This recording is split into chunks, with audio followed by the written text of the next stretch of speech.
Abra aí com a gente em Hebreus, capítulo de número 12. O tema da mensagem de hoje é mantendo o riso, tá? Mantendo o riso. E você vai entender o que eu quero falar com isso, tá? Hebreus, capítulo de número 12, a partir do versículo de número 3. Hebreus, capítulo 12, a partir do versículo de número 3. Vai dizer assim. Gente, outra coisa que eu queria também, às vezes vocês veem a porta fechada aí, não é que a gente aceita que não quer que ninguém entre, tá? Muito pelo contrário. Só que esse vento aí incomoda, a gente tem criança aqui dentro, a gente está tentando capitalizar aí para colocar uma porta de vidro ali, né? Aí, para poder deixar a porta de vidro fechada, mas as pessoas poderem nos ver e serem atraídas para poder entrar aqui, tá? Então, a gente não virou panelinha não, tá? É necessidade mesmo. Então, vamos lá. Hebreus, capítulo 12, verso 3, vai dizer assim: considerai, pois, atentamente aquele que suportou tamanha oposição dos pecadores contra si mesmo, para que não vos fatigueis, desmaiando em vossa alma. Ora, na vossa luta contra o pecado, ainda não tendes resistido até o sangue, e estáis esquecidos da exortação, que como a filhos discorre convosco. Filho meu, não menosprezes a correção que vem do Senhor, nem desmaies quando por ele és reprovado, porque o Senhor corrige a quem ama, e açoita a todo filho a quem recebe. É para a disciplina que perseverais. Deus vos trata como filhos. Pois que filho há que o pai não corrige? Mas se estáis sem correção, de que todos se têm tornado participantes, logo sois bastardos e não filhos.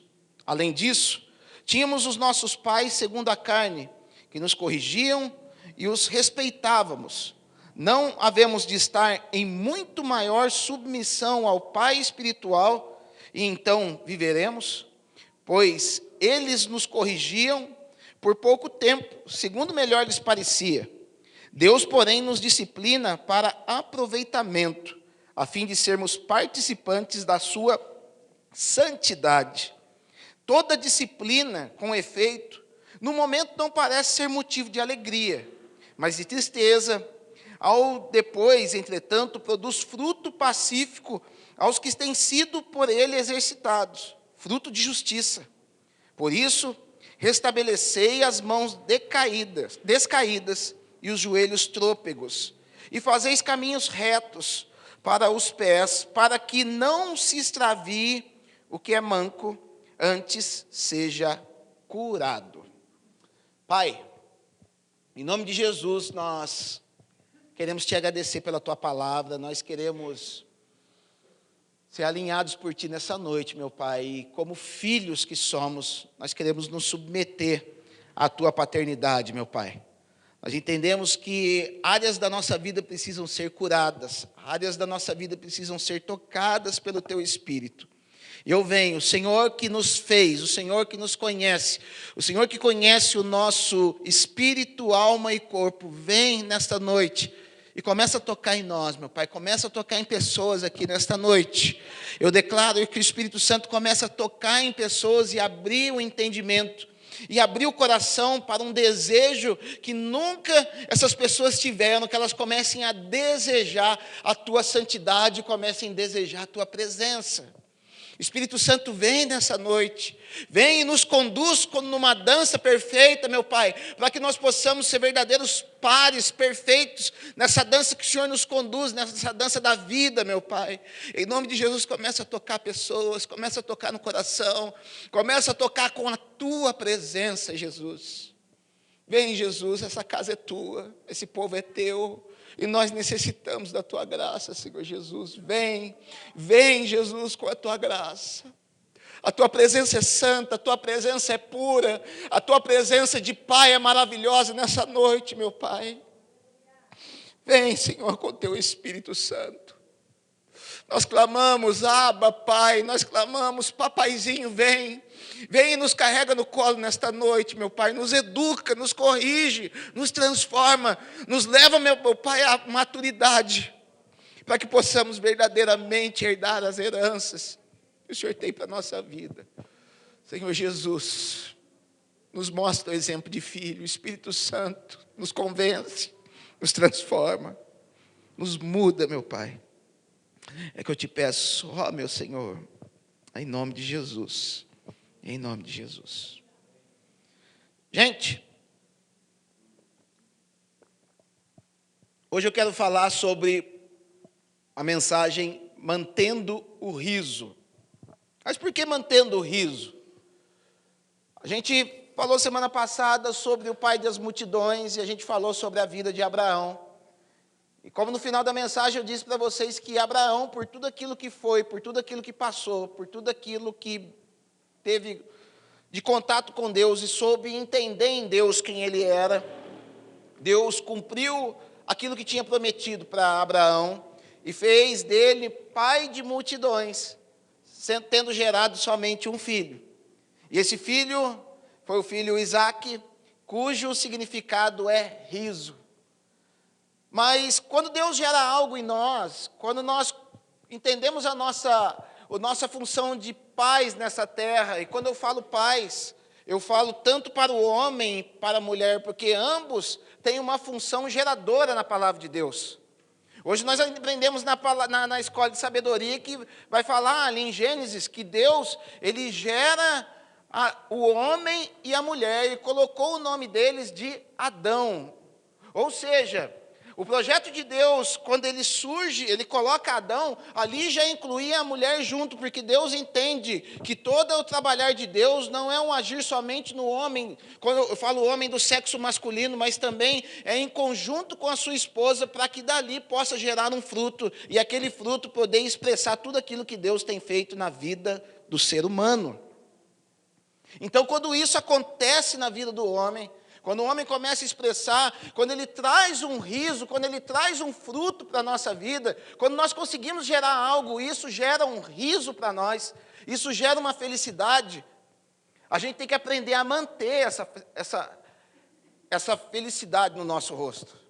Porque quantas pessoas já não alcançaram algo, quantas pessoas já não tocaram em algo, já não tiveram um riso no rosto, mas parece que depois de alguns dias o negócio acaba. E por que isso acaba?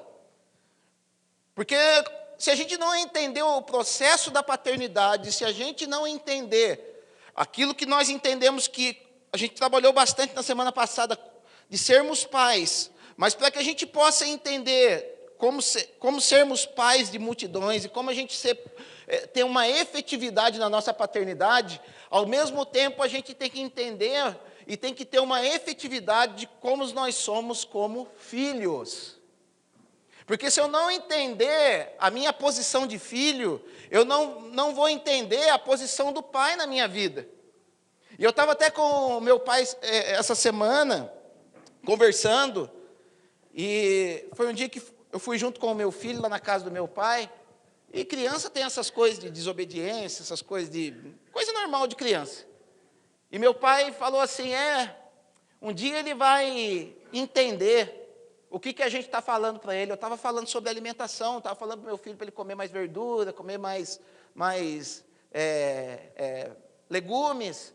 E parece que é difícil você fazer isso, a criança entender, né? É difícil você fazer alguém entender quem não quer entender alguma coisa, né? Então a criança, você falar de Nutella para ela, opa, você está falando meu assunto. Não precisa nem ser criança, pode ser o Chicão ali também, que Nutella, traquina, é tudo com ele ali, tá? Se você precisar de alguma dessas drogas aí, você procura ele, tá? Então, quando você quer falar algo com uma pessoa que ela não quer entender, é difícil. E meu pai olhou assim e falou, filho, ele só vai entender isso quando ele ficar mais velho. Eu falei, o problema é que quando ele entender isso, ele já vai ser pai de outro filho. Talvez tenha sido tarde demais. E o que Deus, Ele quer fazer conosco é fazer com que nós sejamos filhos obedientes e a gente entenda algumas coisas para que aquilo que o Senhor quer nos dar e para aquilo que o Senhor quer fazer na nossa vida, isso possa ser algo sustentável na nossa vida. Porque não adianta nada eu receber algo e depois perder, não adianta eu receber algo e não conseguir manter. Não adianta eu ser agraciado pelo Senhor e aquilo fugir pelas minhas mãos como um monte de areia na nossa mão. Deus é um Deus, meus amados, que Ele quer derramar um legado sobre nós, Ele quer derramar uma bênção sobre nós e Ele quer que aquilo seja permanente em nós.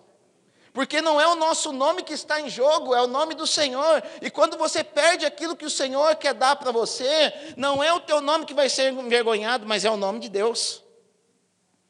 Sempre é o nome do Pai, sempre é o nome do mais conhecido que vai ser envergonhado. Eu já contei que uma vez eu tive uma juventude louca. Então teve uma vez que a gente saiu com o carro, devia ter uns 14 anos para 15 anos, a gente saiu num Fuscão todo equipado de um amigo meu, naquela época, tem jovem aí que não vai saber o que é isso. Naquela época ele tinha um toca-fita top. Você não vai saber o que é, tem jovem aqui que não vai saber o que é toca-fita, não sabe nem o que é CD mais, né? E ele tinha um toca-fita, e embaixo do toca-fita, vamos lá mais além, ele tinha um amplificador Tojo. O negócio era... E a graça do negócio era a gente passear no shopping velho, né, Taubaté? No shopping velho, com o toca-fitão preso na mão, mostrando para todo mundo, né? Ou seja, entra um monte de maluco dentro de um Fuscão, tudo doido, tudo chapado, e daqui a pouco a gente cruza com um camburão. Resultado, mão na cabeça, todo mundo. E na hora que estava todo mundo com a mão na cabeça, juntou aquele monte de vizinhança, né? A mulherada que estava fazendo tricô na frente de casa, juntou, fez uma roda. E a única coisa, eu encostado com a mão na parede, a única coisa que eu escutava naquele momento é: aquele ali é o filho do Paulo. Nossa, aquilo ali me doía. Então não era o Alisson que estava ali, era o filho do Paulo. Ou seja, a palavra de Deus vai dizer que nós não fomos destinados para a ira, nós não fomos chamados para envergonhar Deus, muito pelo contrário, nós somos chamados para que Deus possa olhar para nós e dizer: ali vai o meu filho em quem eu muito tenho prazer. E esse filho que tem muito prazer, ele carrega algumas coisas que ele recebe do Senhor, e aquelas coisas que ele carrega, que ele recebeu do Senhor, são uma espécie de troféu, para mostrar o quanto o Senhor tem trabalhado na tua vida, e o quanto você tem prosperado na presença de Deus. Então não adianta receber o Isaac, não adianta receber o riso, nós temos que aprender a manter o riso. Só que nesse processo, para que a gente possa manter o riso, Deus ele tem que trabalhar em algumas coisas na nossa vida. Deus ele tem que trabalhar em algumas manias. Deus ele tem que trabalhar na nossa personalidade. Deus ele tem que trabalhar na nossa mente. Deus ele tem que trabalhar nas nossas motivações. São áreas muito profundas que o Senhor tem que começar a trabalhar para que nós possamos ter o mesmo DNA de santidade que Jesus tem. A nossa meta é ter o mesmo DNA de santidade que Jesus tem. Eu já vi algumas pessoas falando: para ser igual Jesus foi, a gente nunca vai conseguir ser. Cara, que conceito mais religioso é esse? Se Jesus ele vem dos céus e vem como um homem na terra, para poder caminhar em meio aos homens, para nos servir de exemplo, como podemos nós, na nossa vã filosofia, achar que nós não somos capazes de viver igual Jesus viveu? Jesus ele veio como um exemplo. Ele veio apontando sempre para o Pai, dizendo: eu sempre olhei para o Pai, eu nunca fiz nada que o Pai já não tivesse feito. E o segredo do meu sucesso, Jesus vai dizer, é que eu não faço nada sem ter visto o Pai fazer. Jesus ele não fazia nada sem ver o Pai fazer. Jesus foi uma criança que desde a sua infância, por mais que ele fizesse algo que estava em desacordo com os seus pais, ele sempre entendia que ele devia ser submisso aos seus pais. Um dia lá em Lucas capítulo 2, está tendo uma festa em Jerusalém, e o pai e a mãe de Jesus vão lá e carregam Jesus junto. Então eles lá tudo na festinha, comendo lá na quermesse, né? Comendo pão com linguiça, comendo churros, comendo maçã do amor, tá tudo lá beleza. Só que acabou a festa, e os pais de Jesus vieram embora. Só que quando eles estão alguns dias de viagem, se eu não me engano, 2 dias de viagem, o que eles percebem? Que Jesus não estava junto. Cadê Jesus? Eles tiveram que voltar, ir lá, e quando eles voltam, eles veem Jesus assentado junto aos mestres da lei, debatendo Bíblia, com os caras debatendo Escritura. E eles falam, Jesus, o que você estava fazendo aí? Ele fala, no acaso eu não fui chamado para cuidar dos negócios do meu pai? Por que Jesus foi excelente? Porque logo na sua infância, ele já entendia o destino que ele tinha para a vida dele. Sabe por que muitas vezes nós, como filhos, nós nos perdemos nessa vida? Porque nós não temos um destino e uma identidade definida em nós. Mas Deus, ele quer colocar para nós nessa noite uma identidade de filho, uma identidade de onde ele quer nos levar, porque ele quer nos levar a caminhos excelentes. Jesus, naquele momento, ele estava descobrindo, Jesus ele foi progressivamente descobrindo o seu ministério, descobrindo aquilo que ele ia ser no Senhor, ele ia ser em Deus, porque Jesus ele foi homem como nós, ele não é uma criança que nasceu com 0 anos de idade, já falando em hebraico e falando, eu vou para a cruz, viu? Não foi isso. Deus foi revelando o destino para Jesus. E Jesus, a cada revelação que o Pai dava, ele dava uma resposta positiva em cima disso. Então Jesus, ele entendia que ele tinha que ser submisso, ele entendia que ele teria que ser educado. Tanto é que no momento que José e Maria chegam e vê ele junto com os anciãos, eles falam, Jesus dá essa resposta, né, que estava cuidando dos negócios do seu pai, mas vai dizer lá no versículo que Jesus, em tudo, lhe era obediente. Jesus obedecia aos seus pais, porque ele entendia que aquilo era uma parte da construção de filiação que Deus estava fazendo na vida dele. O problema é que nós viemos, muitas vezes, de uma paternidade onde nós não obedecíamos os nossos pais, onde nós crescemos numa condição onde, pelo menos eu venho de uma geração em que os meus pais não podiam fazer nada, e para que eles pudessem balancear isso, permitiram que a gente fizesse tudo. Ou seja, é uma geração extremista. E graças a Deus, eu percebo que há uma onda sobre essa terra, principalmente aqueles que são reverentes a Deus, onde Deus ele está estabelecendo agora um equilíbrio na família.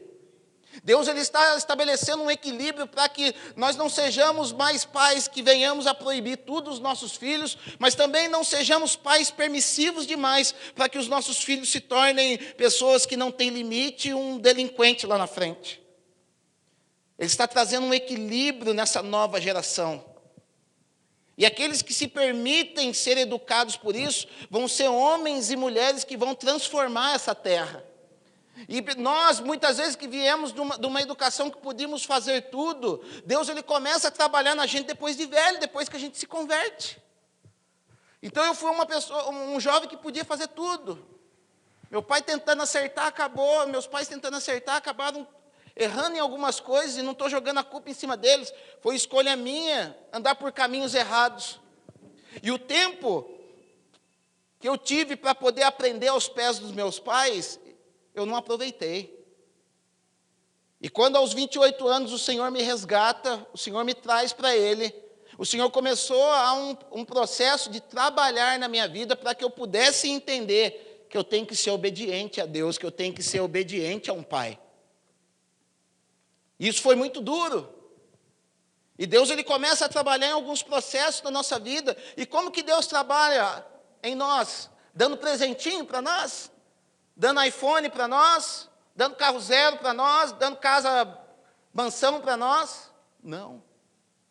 Deus ele começa trabalhando em nós, dando alguns nãos que nós não recebemos dos nossos pais.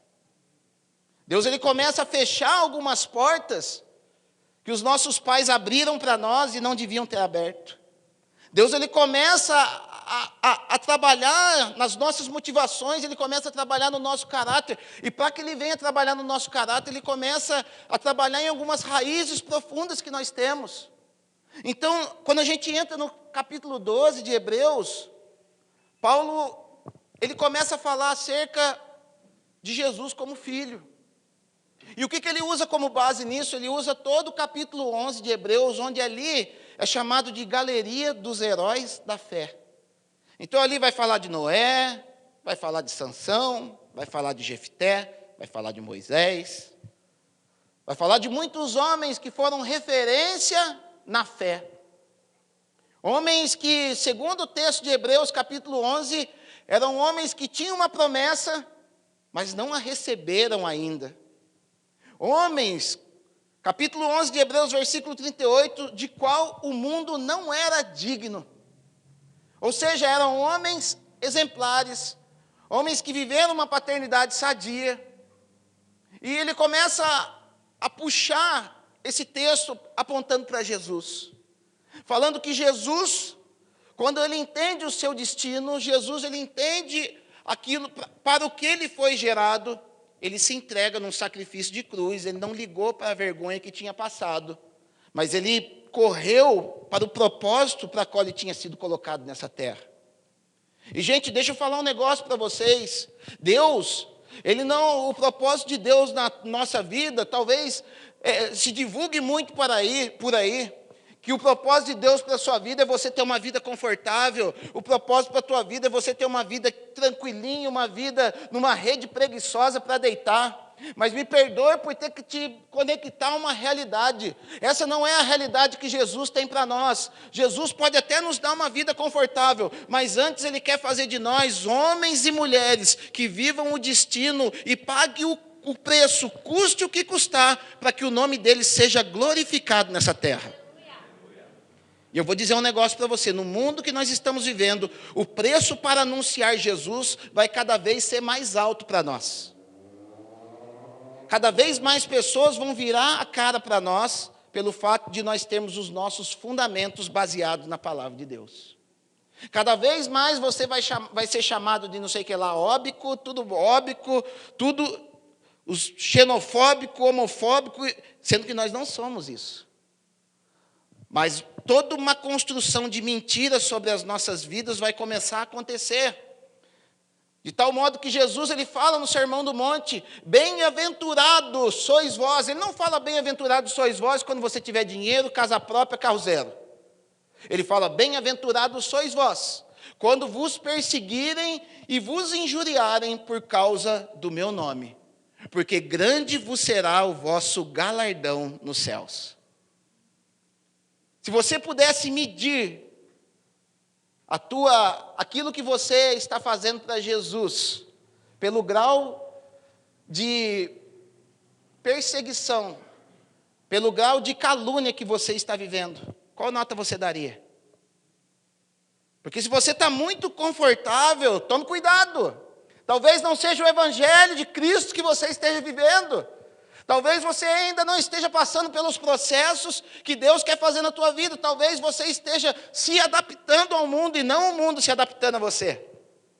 Porque o mundo caído, um mundo que jaz no maligno, como diz a palavra de Deus, um mundo que ama pecar, ele vai bater de frente com você se você estiver debaixo dos fundamentos do Senhor. Esses dias fizeram um grupo de WhatsApp que acharam todo o pessoal do nosso grupo do Senai, que nos formamos em 93, foi a turma de 93, 94. Coisinha, quase atrás aí, né? 20 e poucos anos atrás só. E começa, né? O grupo começou quente. Então era cara colocando palavrão, era cara colocando piada, cara fazendo piada com o pecado dos outros, uma série de coisas, e eu na minha. Só que, assim, não sou santarrão não, gente. Entrava lá, fulano, legal você, tal, mas sem entrar em brincadeira que não convém a um cristão. Aí daqui a pouco colocou. O que vocês estão fazendo da vida? Aí o fulano lá, eu trabalho não sei aonde, eu trabalho em fábrica, eu trabalho não sei o quê. Aí, um abençoado, antes de eu colocar, já colocou. O Alisson e o Eduardo viraram pastor. Ah, para quê? Porque daí começou, vamos fazer churrasco. Daí eu pus. Gente, a gente tem que se juntar para fazer um churrasco. Porque, gente, crente Ele se junta com pessoa que também não é crente para comer churrasco, tá, gente? Não é ET, tá bom? A gente é sal da terra e luz do mundo. A gente entra onde tem pecado, a gente não foge, tá? A gente vai lá para ser exemplo. Amém? Hello, tá? Aí, falei, gente, a gente tem que se juntar para fazer um churrasco. Aí já veio. O Adson vai querer fazer o churrasco na igreja. O Adson vai querer falar de Jesus. Aí já vem os caras colocando palavrão embaixo. Nem não sei o quê. Não vai, não sei o quê. Eu falei, gente, vamos juntar, vamos fazer o churrasco. Quem quer levar cerveja, leva cerveja. Quem quer levar água, leva água. E vamos se divertir. Só que eu percebi que depois que colocaram que o Alisson era pastor, parou a interação. Porque antes vinha gente, como é que você está? Tal. Parou a interação. Não é por opa, aí é avivamento, hein? Aí é. Parou a interação. Começou o negócio a ficar quadrado. E não é porque eu fui lá, gente, arrependei-vos, porque é chegado o reino dos céus. Eu não fui lá falar isso no grupo. Eu estou deixando para falar no churrasco. Não fui falar nada disso. Mas a gente percebe que há um preconceito do mundo contra nós. E principalmente por uma imagem que os próprios evangélicos construíram lá atrás, que a gente tenta mudar hoje. Como eu disse, a gente tem que interagir com as pessoas. Mas, enfim, a gente já começa a ver que, então, começa uma oposição velada sobre as nossas vidas. Começa uma exclusão velada sobre nós. Mas sabe o que eu começo a aprender? Que eu não posso, tudo isso é um trabalhar de Deus na minha vida, para que me torne um filho à maneira como Ele quer que eu seja. E é isso que muitas vezes as pessoas não entendem, que uma vez que nós estamos, assim como Jesus, Ele foi para a cruz, e como diz o começo do capítulo 12, Ele foi para a cruz e Ele desprezou a vergonha, Ele suportou tudo aquilo que Ele tinha que suportar. Assim o Senhor quer que aconteça conosco. Vamos passar por situações que muitas vezes vão ser desconfortáveis, mas tudo isso é um trabalhar de Deus em nós para que nós tenhamos o caráter de Jesus estampado no nosso coração. É um trabalhar onde Deus vai nos colocar em situações desconfortáveis. Todas as vezes que o Senhor nos liberta, Ele nos leva para um período de adaptação e treinamento. Esses dias eu pus um post na rede social do meu filho, fazendo um link, porque a gente tem que prestar atenção, Deus está falando a toda hora. O grande erro das pessoas é às vezes achar que somente Deus fala numa pregação ou na sua palavra escrita. E Deus fala toda hora. E uma vez por semana eu vou jogar bola com meu filho é fominha de futebol. E a gente foi jogar lá no SEDES. E logo quando a gente começou a jogar, eu comecei a dar chapéu nele, eu comecei a dar vão de perna, e eu ia para um lado, ia para o outro, e ele ficou todo zonzo jogando comigo. Não que eu seja bom, gente. Não que eu seja bom, mas meu filho ele é novinho, começou a jogar bola agora, então eu tenho que aproveitar agora para dar uns lezinhos nele, né? Enfim. E ele começou a chorar. Eu vi que ele começou a murmurar, ele começou a fazer biquinho, e daqui a pouco começou a chorar de verdade. Porque apesar da minha barriga um pouco saliente, eu corro bem, eu tenho uma velocidade boa. Eu estou que nem o Ronaldo Fenômeno, né? O Ronaldo Gordo. Ele é gordão, mas ele corre. E eu dei um pega lá, a gente brincando com a bola, e aí foi a hora que ele desembestou de chorar mesmo. Aí eu cheguei para ele e falei, chega aí, você quer que eu deixe você ganhar, ou você quer que eu te treine para que você seja o melhor jogador? Se você quiser, eu deixo você ganhar aqui e vamos brincar tranquilo. Mas se você quiser ser o melhor, eu vou continuar e você vai se esforçar para me pegar. E logo, logo, você vai estar correndo mais que eu e você vai estar me driblando mais do que eu estou fazendo com você. É isso que o Senhor quer fazer conosco, é isso que Ele está falando. O Senhor, Ele, assim como um pai, o Salmo 127 vai dizer que os filhos, eles são como o quê? Como flechas guardadas numa aljava. E o que é uma flecha numa aljava? É o camarada que está com o arco na mão, como a representatividade daquele desenho ali. E as flechas estão guardadas de um equipamento específico para guardar flechas. E imagina você naquele momento como uma flecha guardada ali naquela aljava, e aquele flecheiro correndo, aquelas flechas batendo uma nas outras, sem ainda serem utilizadas. Na verdade, elas estão ali esperando o momento certo para ser usado, mas no momento que o arqueiro, ele puxa aquela flecha, e a flecha, perceba muito bem, ela sempre fica olhando para baixo, ela fica sempre numa posição de submissão, mas a partir do momento que ele puxa aquela flecha, ele coloca aquela flecha no arco, quanto maior a puxada, mais longe aquela flecha vai ir. É isso que o Senhor quer fazer conosco. O Senhor, no momento, Ele vai nos fazer paz para que nós sejamos os arqueiros. Mas nós só seremos bons arqueiros se nós tivermos a capacidade de sermos flechas excelentes. Aprenda, nesse momento que o Senhor está nos fazendo como flechas. E uma flecha, ela já não nasce feita. Uma flecha, ela tem que ser construída. A flecha, um dia, ela foi um galho de uma árvore. Ela foi arrancada naquele momento. Já houve um momento de ruptura com aquilo que ela carregava lá atrás. Já houve um movimento de ruptura com o seu legado. E após o momento de ruptura com o seu legado, ela é raspada. Para que ela possa ter um balanceamento correto, para que ela possa ter uma circunferência correta, para que ela possa ter um tamanho correto. E após esse momento que ela é raspada, ela é polida, ela é colocada uma estrutura atrás dela para que ela possa ter direção. Então não é formada de qualquer maneira, ela é colocada algo atrás dela para que possa dar direção para ela, e ela é afiada na sua ponta para que ela possa penetrar em lugares que outras coisas não podem penetrar.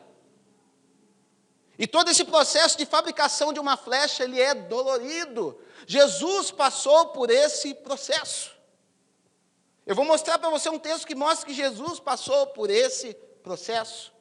Então ele vai falar que tudo aquilo que o Senhor quer nos fazer é trazer a santidade de Deus para nossas vidas. E gente, ter o caráter santo de Jesus não surge do dia para a noite. Ter o caráter santo de Jesus vai passar por momentos em que nós vamos ser colocados no deserto. A gente vai ver um povo que estava cativo no Egito. E logo quando o povo atravessa o Mar Vermelho, eles são colocados aonde? No deserto. Pergunto para vocês, foi capricho de Deus colocar aquele povo no deserto? De maneira nenhuma.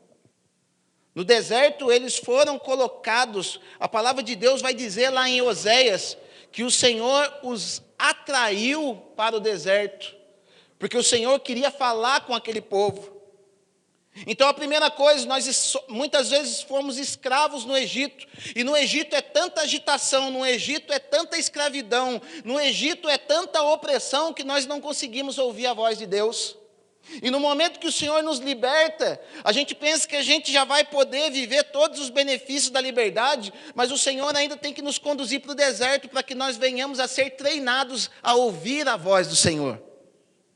O Senhor quer treinar pessoas nessa noite, para que você seja capaz de ouvir a voz do Senhor, porque a voz do Senhor, ela tem um som específico, que na escravidão nós fomos treinados para não poder ouvir. E essa voz, ela começa sendo uma voz de não, começa a ser uma voz de portas fechadas, para que aconteça algo que nós precisamos ter, que é a obediência. Como é difícil a gente fazer uma criança obedecer. Entramos numa fase agora com o nosso filho, ele tem 9 anos de idade, que a gente está espremendo ele na questão da obediência. Porque por muito tempo a Elisandra saiu para trabalhar, eu saí para trabalhar, e ele ficou com a babá. A babá é a tia parecida com vó. Aí meu filho se tornou um menino criado pela avó. Então, meu filho estava na cama, ele fazia assim: tia, quero pão. Ah, meu filhinho, pera aí. Você quer com muito ou com pouco recheio? Ah, eu quero com muito, tia. Ah, então tá bom. Eis-me aqui. Tia, eu quero leitinho. Ah, você quer quentinho ou você quer geladinho? Não, eu quero quentinho. Com bastante Toddy. Aí eu punha bastante todinho para ele. Aí levava para ele. Só que na hora que a gente veio para o ministério, nos tornamos integrais, e a gente começou a ficar mais tempo dentro de casa, a gente olhou e falou: esse não é o nosso filho. Isso não é o que a gente planejou. Isso não é o que a gente projetou. E a gente começou a ver uma geração Nutella ali. E o problema é que estamos vivendo numa geração que não é piadinha de Facebook, que não é piadinha. Estamos vivendo numa geração que é uma geração Nutella, onde a gente vê homem que não é mais homem, e a gente vê mulher que virou homem. Por quê? Porque não se submeteram a processos a qual o pai biológico queria que eles passassem, e muito mais o pai celestial quer que eles passem, para que eles venham ser filhos aperfeiçoados. E agora a gente está pegando pesado, porque a gente tem que fazer agora o quê? Uma desconstrução daquilo que foi construído errado. E algo que talvez você possa, assim como o povo que estava no deserto ali no Egito, talvez vocês possam estar passando por esse período, mas sabe o que Deus tem feito com muitas pessoas nessa casa? Deus tem efetuado uma desconstrução na tua vida. Deus está te desconstruindo, e o processo de desconstrução, ele é doloroso. E sabe qual o pior erro que nós cometemos quando nós estamos no deserto, num processo de desconstrução? A gente começa a viver igual aquela hiena do passado, que é o Hard. Quem lembra do Hard? Estou só coisa velha aqui hoje, estou na nostalgia aqui hoje. Oh, vida! Oh, céus! Oh! O cara fica desse jeito porque ele não está aguentando, porque é uma geração que se acostumou a ser fraca, e o nosso Deus que é forte começa a te lapidar para que você seja forte. Mas quanto mais você reclama nessa caminhada, mais tempo Ele faz com que você venha andar em círculos. Não sei se foi só na minha vida que aconteceu quando o Senhor começou a trabalhar, mas parece que eu tinha ralado, e na hora que eu percebia, eu estava no mesmo lugar. Eu ia na igreja, mas na hora que eu olhava, eu estava no mesmo lugar. Sabe? Se você está no mesmo lugar que você estava no ano passado, se você está no mesmo lugar que você estava na semana passada, muito provavelmente você está murmurando e o Senhor está te segurando no deserto. E quando o Senhor te segura no deserto, Ele começa a te dar algumas chances. E vai dizer que o povo tentou ao Senhor em murmuração 10 vezes com o Senhor. Porque hoje a graça, eu posso fazer de tudo. Que Jesus não vai pôr a mão em mim. Eu posso fazer o que eu quiser. Só que o livro de Hebreus, capítulo 13, verso 8, vai dizer que Jesus é o mesmo ontem, hoje e eternamente.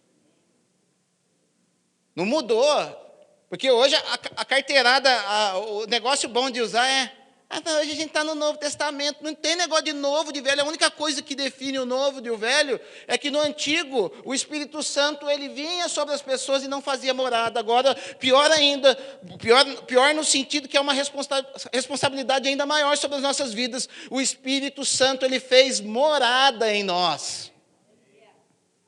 E se Deus ele concede algo maior para nossas vidas, maior é a cobrança do Senhor, porque Ele vai dizer, porque aquele que qual é muito é dado, muito será cobrado. Ou você acha que o Espírito Santo que está em você é coisa pouca? O Espírito Santo que está em você é algo muito violento. Um dos significados do Espírito Santo no Novo Testamento é o Espírito de poder, que é a palavra dínamos. Daí vem a palavra dinamite. E quem já viu Ou você já viu alguma criança na festa junina brincando de explodir dinamite? Não, porque a dinamite ela é poderosa. Ela pode não só arrancar um braço ou uma perna de uma criança, mas pode destruir um espaço grande onde aquilo foi acionado. É o que Deus quer fazer em nós. Então, o que Deus faz? Olha para você ver. Ele vai falar assim, ó, essa geração é uma geração murmuradora, e eu não vou tratar mais com essa geração, porque eles são pessoas que são obstinadas, eles são pessoas de dura serviço, ou seja, eles não se reclinam diante de mim. E por causa disso, somente os filhos desta geração poderão entrar na terra prometida. Então veja que toda a construção de Deus, toda a construção do Pai, ele se baseia nos filhos para que algo possa acontecer nessa terra. E eu creio que aqui há uma geração de filhos que vão entrar numa terra prometida, numa terra que mana leite e mel. Então ele começa a falar aqui no capítulo 12, que na luta contra o pecado, a gente ainda não resistiu até o sangue. Então, quando a gente fala, ai, a carne está tão fraca, eu pequei, ele vai falar, cara, você não tem motivo para pecar porque você não resistiu até o sangue. Jesus, ele sabendo que o pecado viria sobre ele, olha para você ver o poder da cruz, e ainda tem gente que fala que Jesus não precisava ter morrido, às vezes a gente despreza o sacrifício da cruz. Jesus, ele sabendo que todo o pecado viria sobre ele, que o pecado da humanidade viria sobre ele, o meu pecado e o seu pecado, ele vai diante de Deus, no capítulo 26 de Mateus, e começa, Senhor, se puderes, passa de mim esse cálice. Se puder, Senhor, não o que ele estava dizendo ali? Ele não estava com medo de morrer. Ele estava falando assim, Senhor, esse monte de pecado sobre mim vai trazer separação entre mim e ti. Jesus não sabia o que era aquilo. Deus, a Trindade, ela é a mesma desde a eternidade. Jesus, ele tinha um gozo que lhe era proposto, como diz Hebreus. Ele não sabia o que era ter pecado, porque a gente vai ver na palavra de Deus que quando o pecado vem com Jesus, quando ele roga ao Pai, ele está lá preso na cruz com todos os nossos pecados sobre Jesus. Ele clama, Eli, Eli, lama sabachthani. O que ele quer dizer? Deus meu, por que você me abandonou? O Pai abandona, o Pai dá as costas para Jesus. Por quê? Porque o pecado, ele traz separação entre nós e Deus. A cruz trouxe isso de volta para nós. Jesus, ele leva sobre ele. Então o medo dele não era morrer, o medo dele era a separação do Pai. E muitas vezes a gente leva isso como uma qualquer coisa. Deus não quer separar de nós, Deus quer nos olhar face a face. E ele fica, então naquele momento que ele ora, a sua oração é tão intensa porque ele sabia o que ia acontecer, ele sabia que a separação do Pai é a pior coisa do mundo. E ele começa o quê? Suar lágrimas e suor saindo do sangue dos seus poros. Que é uma doença chamada, é uma reação chamada hematidrose. É algo real, é algo comprovado. Tamanho era a carga de adrenalina sobre Jesus, o coração dele estava disparado. Ele falou, o que vai ser Deus? De mim sem Deus, o que é de mim sem o Pai?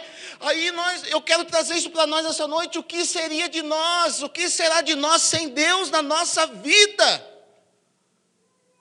Eu não estou falando porque às vezes a gente limita Deus, como aquele a qual o Senhor não serviu, eu vou para o inferno, gente.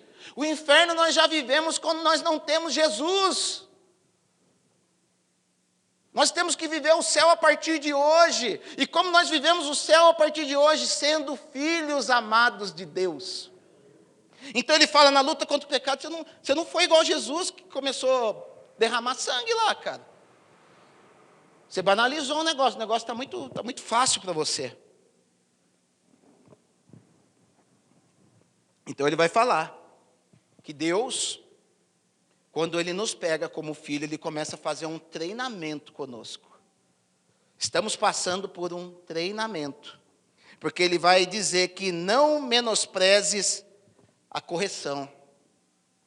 Porque essa correção é uma palavra chamada paideia. E paideia, o que é? Vem da palavra... a pessoa que estuda para educar a criança é pedagogo. Vem da paidagogos, vem justamente da raiz dessa palavra. Então, ela é uma pessoa que treina uma criança, que faz com que ela passe por alguns processos, tanto morais como físicos, para que ela seja um adulto exemplar. Então, ele vai falar, você não pode desprezar a correção que Deus está fazendo para você. Por quê? Porque Deus ele quer algo maior para a tua vida. E como eu disse, para que nós venhamos a ter um pai, nós temos que nos colocar na posição de filhos. E a gente vai ver que um Abraão, que lutou, que sonhou durante 25 anos para ter o seu riso, para ter o seu Isaac. Um dia Deus chega para ele, no capítulo 22 de Gênesis, e fala assim, toma o teu filho a quem tu amas, e oferece ele em sacrifício lá no Monte Moriá. Imagine só, aquilo que você lutou tanto para ter, aquilo que você lutou tanto para sonhar, o riso que Deus colocou na sua vida, Deus ele vem para tomar o teu riso. Será que a tua fé, será que a tua espiritualidade, será que a tua comunhão com Deus, ela está aperfeiçoada a tal ponto de você entregar o seu riso para Deus? Porque muitas vezes a gente vê uma geração que está totalmente ao contrário disso. Se Deus não me der o riso, eu largo Deus para lá e fico com o riso. Só que o riso sem Deus, ele não se mantém. O riso sem Deus, ele vai acabar, e Deus quer que esse riso ele seja permanente. E ele entendeu isso, Abraão ele entendeu isso, então ele vai e fala para o filho dele, filho, vai falar que ele se... Vamos lá para o texto, capítulo 22 de Gênesis.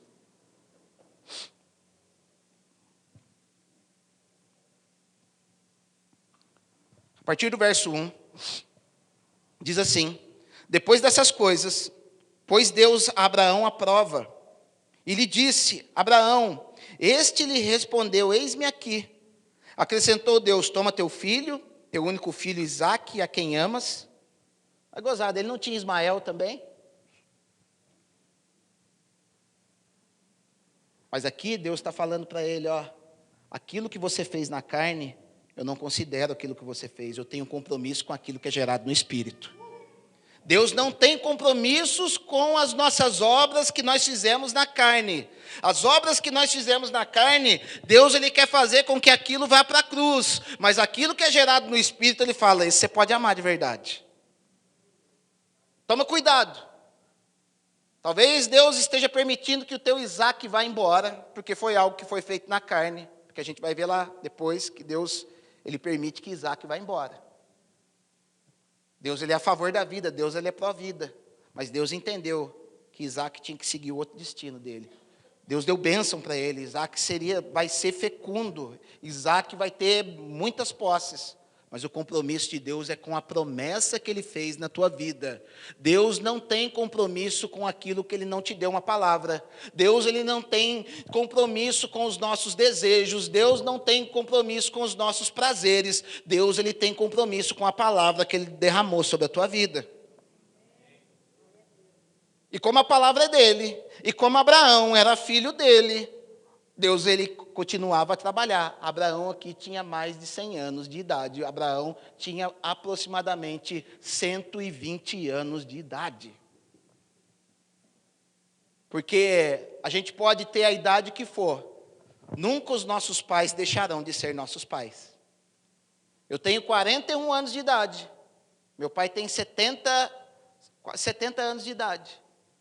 Se eu aprontar uma, eu estou pronto para meu pai arrancar o chinelo e bater no meu traseiro. Eu nunca vou levantar a mão para meu pai, porque por mais que ele esteja velho, ele continua sendo meu pai. Por mais que ele esteja velho, eu continuo sendo filho. E o filho tem que estar aberto a toda a correção do pai. Então ele fala, pega o teu filho é quem tu amas, e vai à terra de Moriá, oferece ali em holocausto sobre um dos montes que eu te mostrarei. Um homem que foi educado na correção do Senhor, como a gente viu semana passada, como foi Abraão, ele não tem problema em se submeter à voz do seu pai, porque ele já foi devidamente treinado para isso, os seus ouvidos estão aguçados, prontos a obedecer. Deixa eu te falar uma coisa, a velocidade da resposta que você dá àquilo que Deus te pede, vai definir o nível da tua vitória.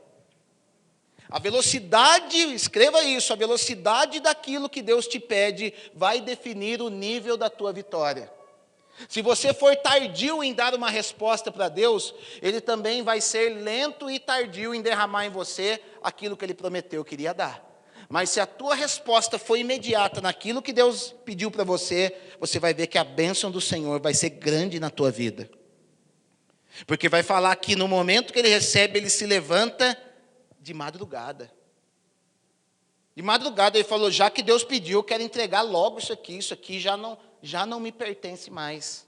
Aprenda uma coisa, aquilo que Deus pediu para você, já não te pertence mais. Se você está retendo aquilo que Deus já te pediu, você está praticando contra Deus um crime de apropriação indébita. Porque às vezes a gente retém algo, Deus já pediu, e o cara está lá usando ainda. Ah, mas Deus, é para Deus mesmo, né? Deixa lá. Então vai falar que, naquele momento de madrugada, ele pega 2 dos seus servos e vai para aquele monte. Ele corta a lenha, então você vê que ele não fez corpo mole, ele foi lá, fez todo o trâmite. Coloca sobre os jumentos, pega o seu filho, pega o fogo, e numa caminhada de 3 dias, ele chega diante do pé do monte.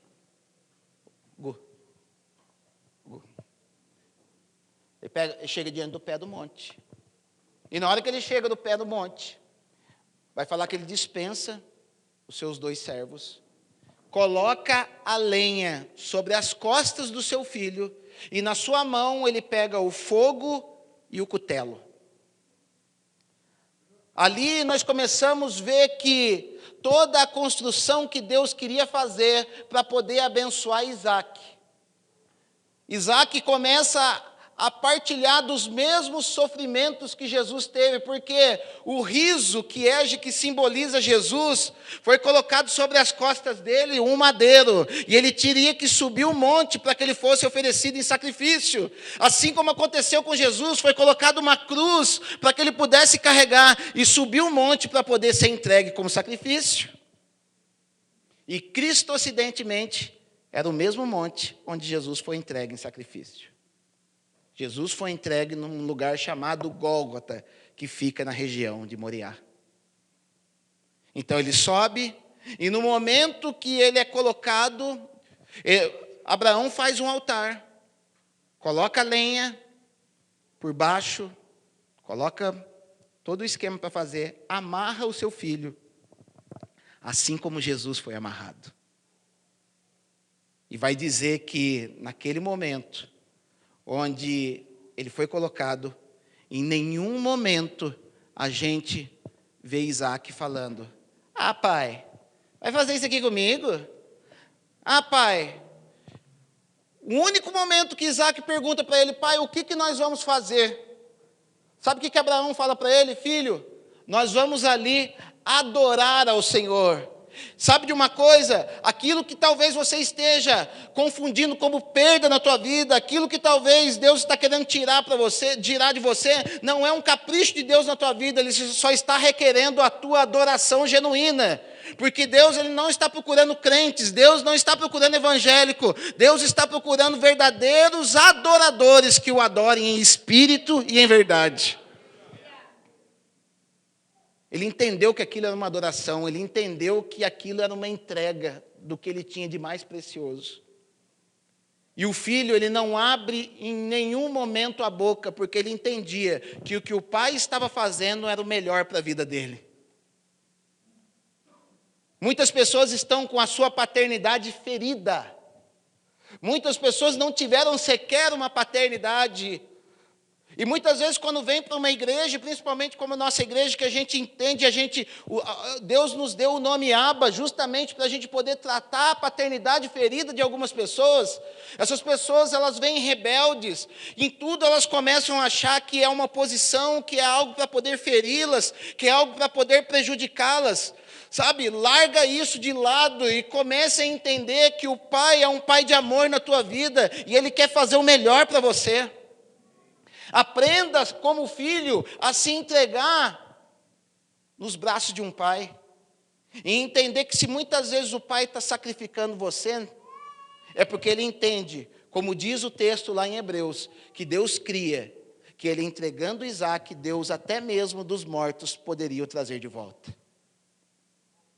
Abraão não estava fazendo loucura ali não, eu vou lá entregar lá e já que não é comigo mesmo, glória a Deus. Não. Ele cria que por mais que ele entregasse aquele sacrifício, ele cria que Deus poderia trazer dos mortos o seu filho. Todo pai que já teve experiências com Deus, todo pai que gasta tempo no secreto conhecendo a Deus, todo pai que confia em Deus, ele nunca vai colocar seu filho numa situação de perda ou numa situação que não possa ser resgatada, mas sempre numa situação onde seu filho possa aprender o que é uma adoração genuína. Nós, como pais, queremos extrair de vocês uma adoração genuína. E muitas vezes essa adoração ela vai surgir por meio de um tempo de aflição ou por um tempo de dor, porque nós queremos educá-los conforme o Senhor quer educar. Se uma paternidade ela não consegue fazer isso com você, não é uma paternidade. Se essa paternidade não te dá uma segurança que você pode ser entregue em sacrifício para que a adoração seja sincera, isso não é uma paternidade. Não é uma relação de paternidade. Talvez o pai não esteja sendo pai, passando confiança devida, e talvez o filho não esteja sendo filho, não confiando no pai a qual ele colocou. Mas a responsabilidade não está maior sobre o pai, a responsabilidade maior é sobre o filho. Sabe por quê? Porque Deus ele vai falar assim, que tudo que nós fizermos, a gente tem que fazer em amor. O grande mandamento é: amarás, pois, o Senhor teu Deus, de toda a tua alma, de todo o teu coração, de toda a tua força, de todo o teu entendimento. E ame ao próximo como a ti mesmo. Ou seja, tudo que eu vou fazer, eu tenho que fluir em amor. E sabe por que as pessoas não conseguem avançar hoje? Porque são todas desconfiadas umas das outras. Mas sabe essa desconfiança sua de não se achegar em pessoas, essa desconfiança sua em não se entregar a um cuidado de um pai ou um cuidado de uma mãe, reflete na vida das pessoas que elas não estão operando por meio do amor, mas estão operando por meio do medo. Porque quando eu opero por meio do amor, eu posso chegar perto de uma pessoa sem medo que ela me fira. Porque se eu estou vivendo em amor, eu estou vivendo em pleno perdão de Cristo. E se eu estou vivendo em pleno perdão de Cristo, até aquilo que ela já não me fez já está perdoado.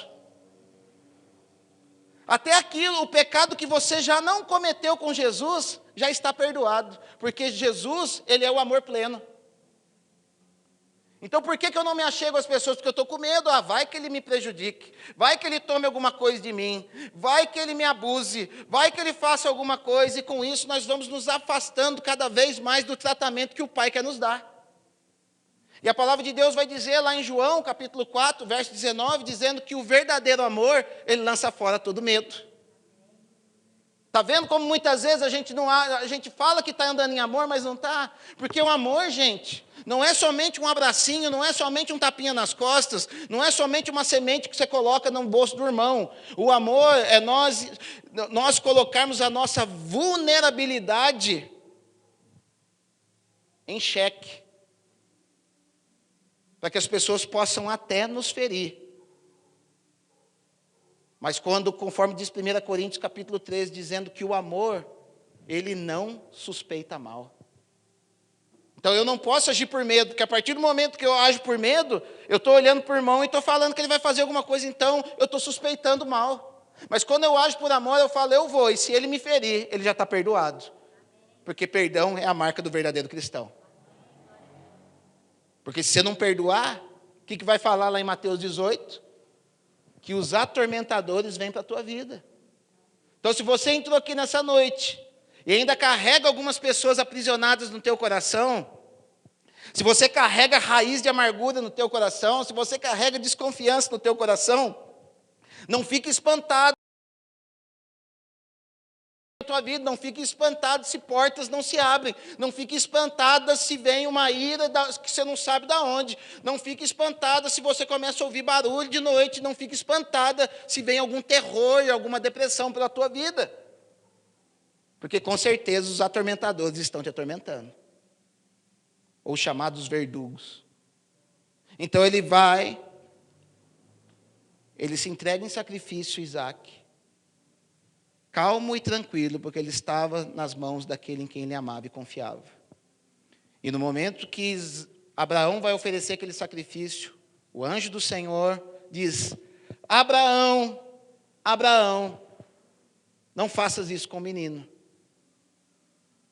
porque o Senhor provou o teu coração, porque o Senhor, você passou no teste final, porque o Senhor está provando você para observar se você ama mais a Deus ou você ama mais o teu riso.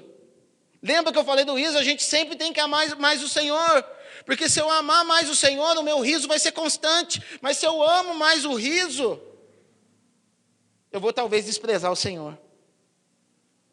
E Deus fala: como o teu coração é um coração doador, como o teu coração é um coração que ama, como o teu coração é um coração pastoreável e aperfeiçoável, pode deixar.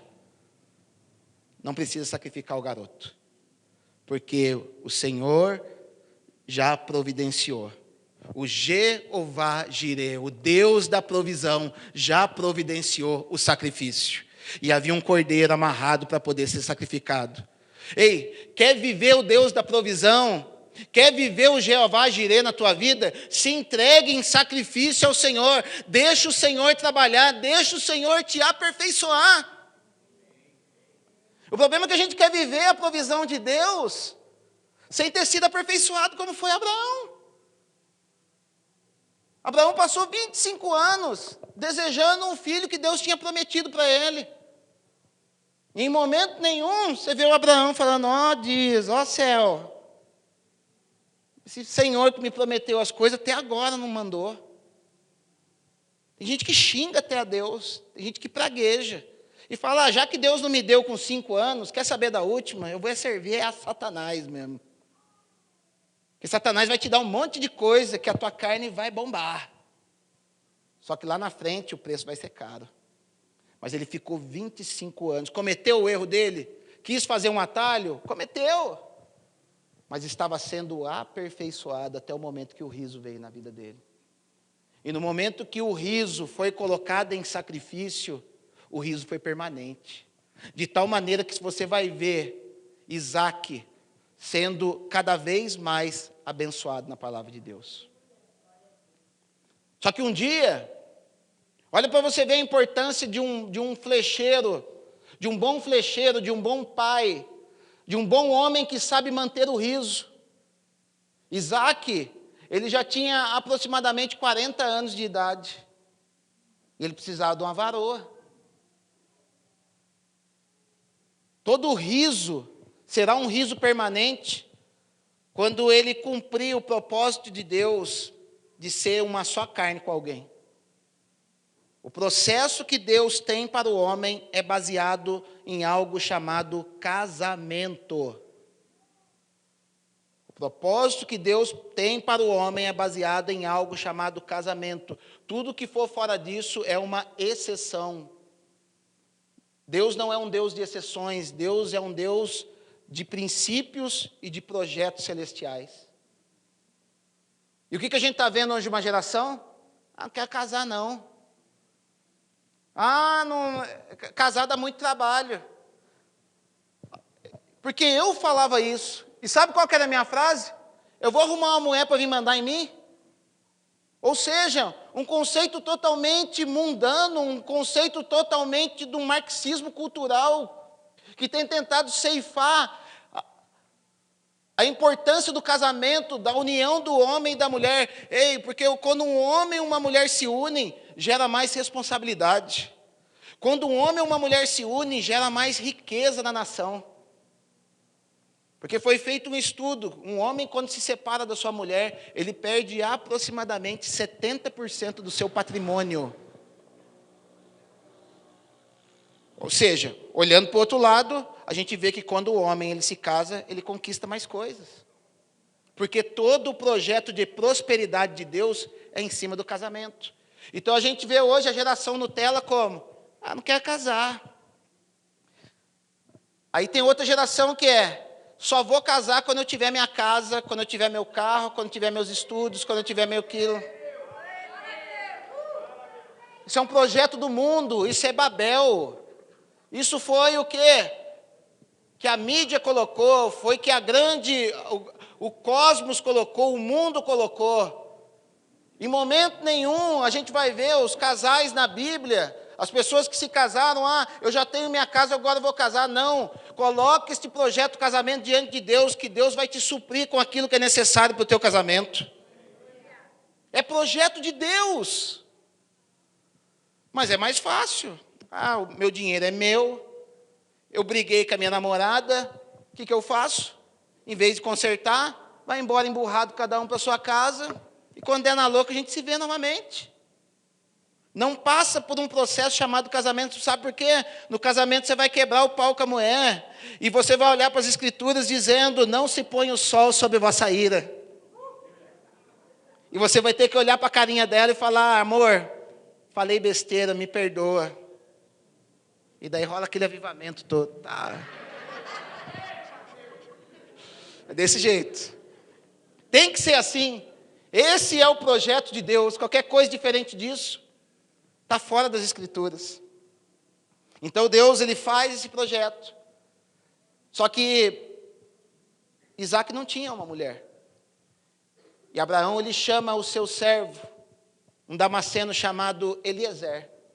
E fala, Eliezer. E ali a gente começa a ver um tipo da Bíblia. A gente começa a ver um código escondido dali, falando como o Senhor, ele mantém o seu riso. Porque ele chama o seu servo, então o pai, que é Abraão, ele chama o servo Eliezer, que é um tipo do Espírito Santo. E ele chama Eliezer e fala assim, Eliezer, aqui em Canaã, onde a gente está, só tem gente endemoniada nesse lugar. Porque Deus, eu entendo que quem é de Deus, ele tem que se unir com quem é de Deus.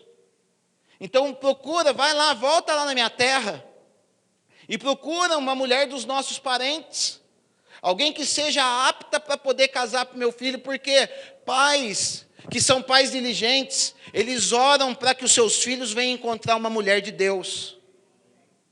Pais que querem ver o riso constante no seu rosto, pais que querem manter a sua bênção, eles oram para que a sua bênção venha encontrar aquilo que Deus deseja para a vida deles, e não o que eles mesmos desejam. Então ele fala, vem cá, Eliezer, me promete que você vai e não vai parar, e você vai chegar naquele lugar, você vai encontrar uma mulher para o meu filho. E o Eliezer fala assim para ele, mas e se eu não encontrar? Eu estou parafraseando aqui esse texto para a gente ir mais rápido. Ele fala assim, você vai encontrar. Eu conheço o Deus que eu sirvo. Porque pais que têm experiência com o seu Deus, têm certeza daquilo que Deus vai fazer na vida dos seus filhos. E o Eliezer vai lá, pega 10 camelos, cheio de riqueza, e ele faz um acordo com Deus. Fala, Senhor, eu vou chegar naquele lugar, e a mulher que vim com um cântaro de água e oferecer para os meus camelos, e também der para eu tomar, eu vou entender que essa é a mulher que Deus tem preparado para Isaac. E quando ele chega na beira daquele poço, surge Rebeca. Rebeca é o tipo da igreja. Isaac é um tipo de Jesus. E Rebeca chega naquele lugar e vê os camelos sedentos. Ela fala, vem cá que eu vou tirar água para você. E começa a colocar água para os 10 camelos. E ele fica todo na expectativa, se ela tirar água para mim, eu sei que é ela. E de repente ela fala, eu vou tirar água para os camelos e depois eu vou dar água para você.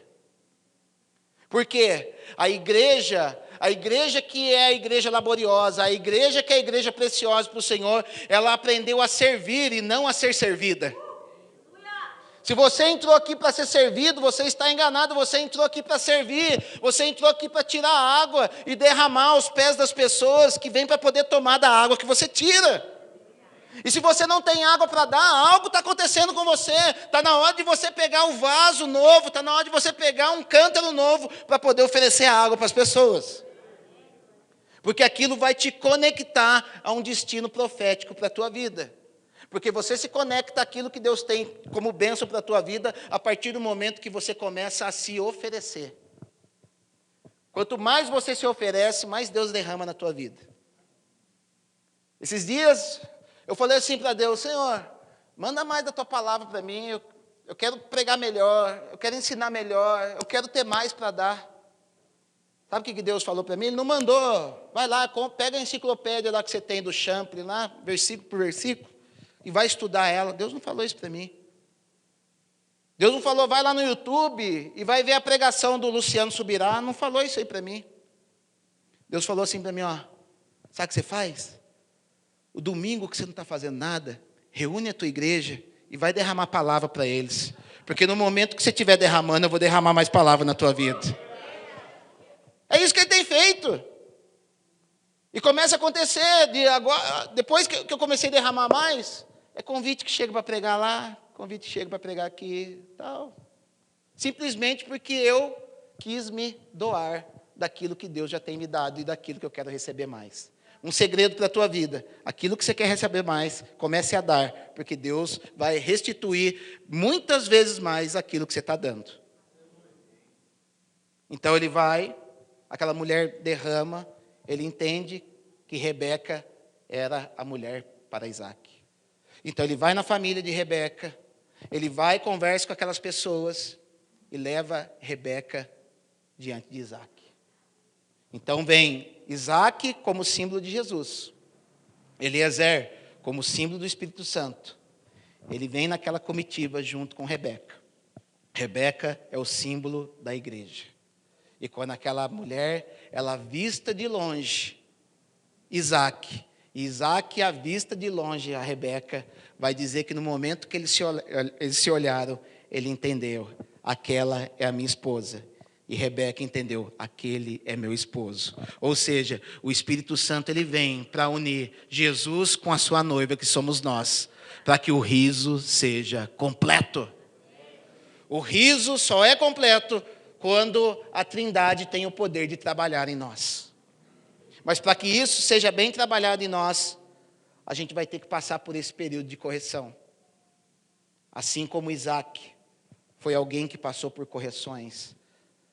Assim como todos os grandes homens de Deus passaram por correções, porque Deus, ele faz um treinamento conosco.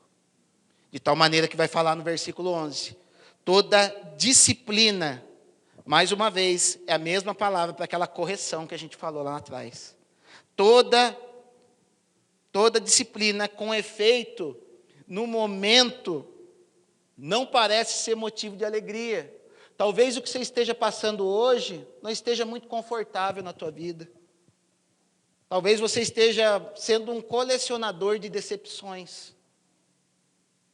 Mas eu quero dizer para você, acalma o teu coração. Nem toda sequência de decepções é uma sinalização que Deus está triste com você. E nem toda sequência de vitórias é sinal que Deus está feliz com a tua vida. Talvez a tua sequência de decepções seja Deus te chamando, te lapidando para um novo tempo. E talvez a tua sequência de vitórias seja simplesmente um efeito inércia de algo que você conquistou lá atrás, mas você desistiu. E logo, logo isso vai acabar, infelizmente.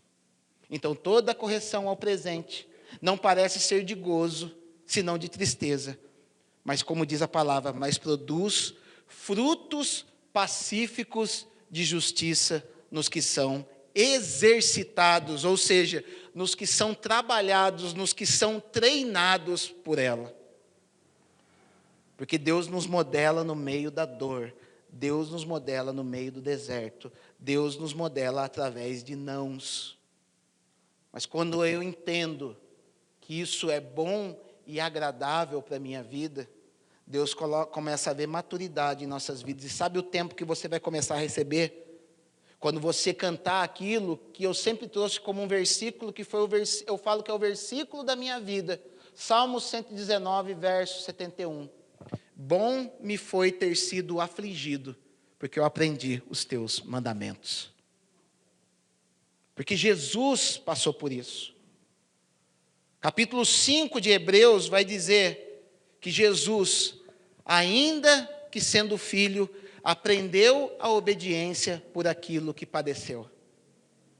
Jesus, não que ele era desobediente, mas cada ato de obediência que ele dava a Deus, Deus dava uma resposta validando para a vida dele. Filho, você está andando certo. Cada passo que você vai acertar diante de Deus, você vai receber um gozo no teu espírito, que Deus vai aumentando cada vez mais o teu nível, até o momento que Ele vai te chamar de filho maduro. Porque a posição que Deus quer nos levar é a posição de filhos maduros. Porque Ele vai falar assim, verso de número 10... Pois eles nos corrigiam por pouco tempo, falando dos nossos pais biológicos, segundo melhor lhes parecia.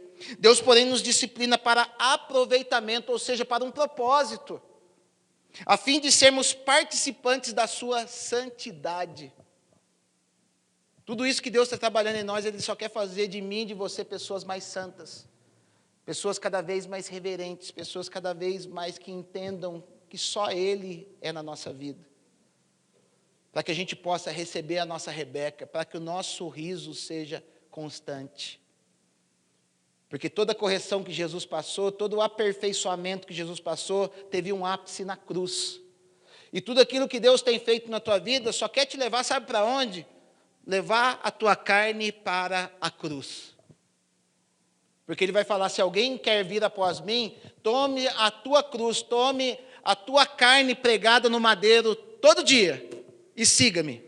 Porque quando isso chegar, isso virar uma cultura, isso virar um hábito na tua vida, a tua morte dos teus pecados vai chegar. E quando a morte para os teus pecados chegar, Ele vai te ressuscitar em glória. E o pecado já não mais terá poder sobre vós. Romanos capítulo 6, verso 14. Porque o pecado já não mais terá poder sobre vós, porque você não vive mais debaixo da lei, mas vive agora pela graça. Você entendeu que Deus tem o melhor para a tua vida. Vamos colocar em pé, gente.